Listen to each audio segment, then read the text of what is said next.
Una folla commossa ha accolto nella chiesa parrocchiale di Arcade Andrea Toffoli, ennesima vittima sul lavoro nella Marca. Amici e colleghi ancora straziati dal dolore hanno voluto dare un ultimo saluto al 48enne, rimasto vittima sabato scorso di un terribile incidente mentre lavorava all'interno di una cava a Spresiano. L'operaio è morto sul colpo, schiacciato dalla sponda del suo camion mentre lo stava pulendo.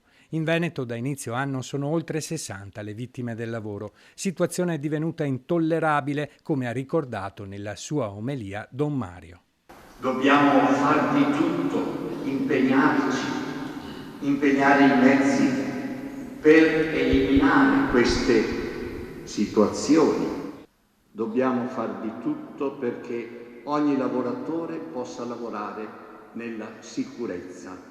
Le morti bianche sembrano purtroppo essere diventate una mattanza quotidiana, un bollettino di guerra, un cancro sociale difficile da curare, visto che sempre più operai sono a perdere la vita proprio sul posto di lavoro, quel lavoro che in Italia ha un diritto costituzionale. Al funerale, fra la folla, anche i genitori di Mattia Battistetti, morto a 23 anni in un cantiere edile a Montebelluna. Siamo qui anche mio e mio marito per portare la nostra vicinanza e le condoglianze a nome nostro della nostra associazione a questa famiglia distrutta nel dolore. E basta morti sul lavoro, basta, non possiamo andare avanti così. Sopra la bara un cuscino di rose bianche, pensiero della moglie Loretta e delle due adorate figlie Giada e Greta, vittime anche loro di questa tragedia inaccettabile.